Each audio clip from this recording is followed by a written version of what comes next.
much like the snow at Mont Tremblant Resort, a packed show today that we cannot wait to dive into. Let's start the boys with Let's hope you don't put your life at risk. I'm sorry to interrupt. that will be you just told us a story about how you flirted with death. On the magic carpet ride on the bunny hill. It's okay. I've exposed Gareth so many times in checks and balances. I was entirely fair, and I'm not even mad about it, but I survived. I'm here to talk about Alphonso Davies because there was a bombshell story over the weekend. In fact, it was just a few hours ago from the time we're taping, gentlemen, that after months and months and months of will he go, won't he go, Alphonso Davies to this club, Alphonso Davies to that club ended up being Real Madrid. And The Athletic this morning reporting that Alphonso Davies is set to join in 2024 or 2025, and we'll untangle some of that for you. They've reached verbal agreement, the two parties. So at long last, it seems like we have a situation here, Gareth, and finalized situation. So are we going to see, based on everything you've been able to read and reports, that we are about to see a Canadian play at the newly renovated, gorgeous Santiago Bernabeu? Let's put this in the category of not surprised whatsoever. I think it was about 2 years ago on this show, I basically proclaimed to the world that Alphonso Davies had eyes for Real Madrid. That's inevitably where he wanted to end up. So the fact that this process is played out as his contract is running out shouldn't surprise anyone that's been following along. And look, Real Madrid, who wouldn't want to play for Real Madrid? With all due respect to Bayern Munich, a massive club in their own right, they are not Real Madrid, arguably the most prestigious club in world football. And whether it be lifestyle, competitive nature on the field, it just seems to be the next step and the inevitable next step for Alphonso Davies. And as the world of football goes, players have so much more control now than ever before in terms of dictating where their future lie, especially when a contract is running out. So Bayern Munich have one of two options here because it seems inevitable that Alphonso Davies will leave. They either sell him for a cut rate price in the summer months, where his contract is running down. Real Madrid, shrewd negotiators, just as much like they did with Toni Kroos when they picked him up from the German side as well. You just get him for a cut,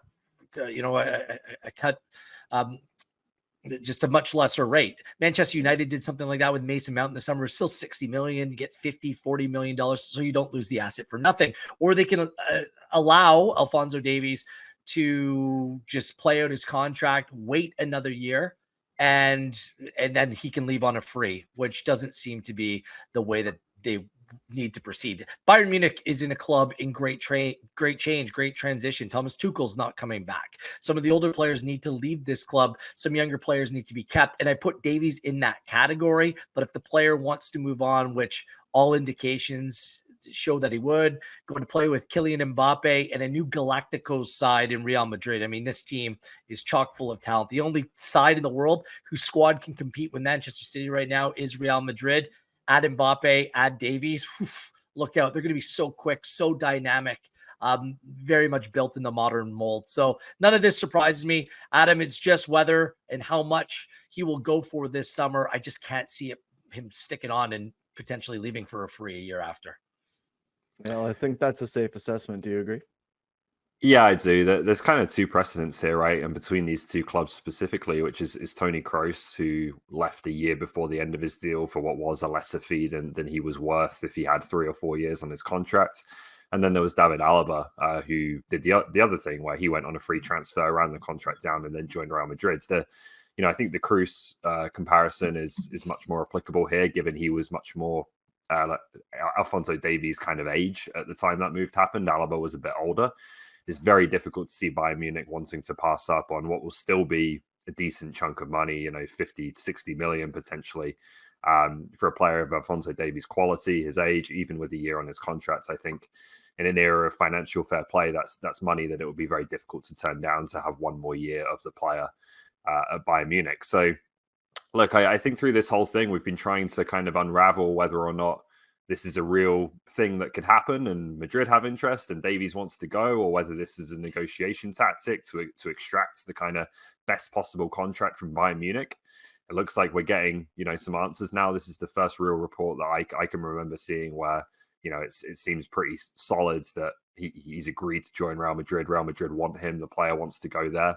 We'll have a few months now, or I'm sure Bayern Munich will try and do everything they can to change his mind and get him to sign on that new contract. But there's also been some reports out on the back of the original report this morning that Bayern will put a deadline on that in June or July to get that done, or else they'll sell the player. So it certainly does look like it's moving in that direction now of a summer transfer.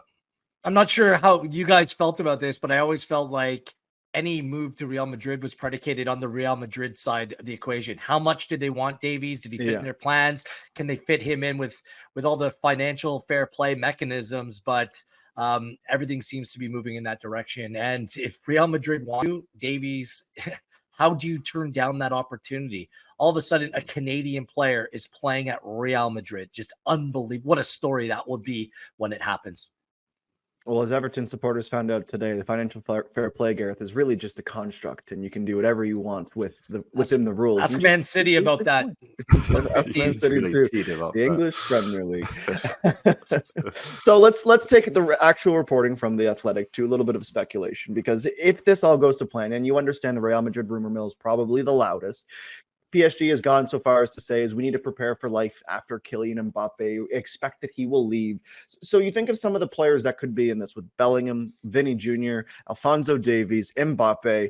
First of all, that sounds like a FIFA Ultimate Team more than a football team in today's day and age, Ollie. But what level of excellence could this group of players, this core, really aspire to, not just in La Liga, but in European football? Well, this is kind of why I've always felt that if Davies has the opportunity, that it's going to happen. Because I think even if you're pretty happy in Munich and you're settled at Bayern and you're even inclined to extend your contracts, if Real Madrid are interested in you with this cast of players that they're assembling, like this is a team that could potentially, achieve some incredible things and be remembered for a long time. Like I just don't think there is any player in the world right now who would pass up, particularly a player of Davies' age, because this is a young group they're assembling. Like, I don't know how you can pass up the chance to be part of a team like this. I think Real Madrid, even at the worst of times, has a massive appeal. And most players want to go there or Barcelona above anywhere else.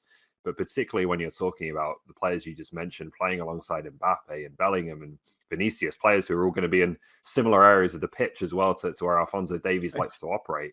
Like, it just seems impossible to me to say no to that. I think you would be asking yourself the question for your rest of your career. What could have been? Why didn't I take that chance? If you turn down the opportunity to join this group of players, it's an incredible group they're assembling. And playing in a wonderful city for a club with history and a club that's built not only to win now, but that collection of players is built to win over the course of the next decade. Again, for Real Madrid, they need to be able to figure out how to juggle that situation. It's already been reported that Kylian Mbappe might have to take a little bit less to play for Real Madrid. I mean, he was making an unreal sum of money playing for PSG, but he's going there. Davies will be paid handsomely. Camavinga, Tchouaméni, Bellingham, Rodrigo, Vinny, like, come on. Like, it is absolutely ridiculous. But unlike the former Galacticos sides, like, all these guys are very, very young. Like that's what's so interesting about this, is just how long they can put together something which is going to be potentially really, really special. And have a Canadian as part of that equation. Wow, just unbelievable. It's kind of been like part of, I think, how great Modric and Kroos and Benzema were. They were so good for so long that Real Madrid could actually buy maybe some younger players than they usually would, rather than kind of the prime age players that you associate them with. Certainly exciting times to be a supporter of Canadian football, or those who have latched on to Real Madrid either recently or historically. It's a very good time in Madrid at the moment.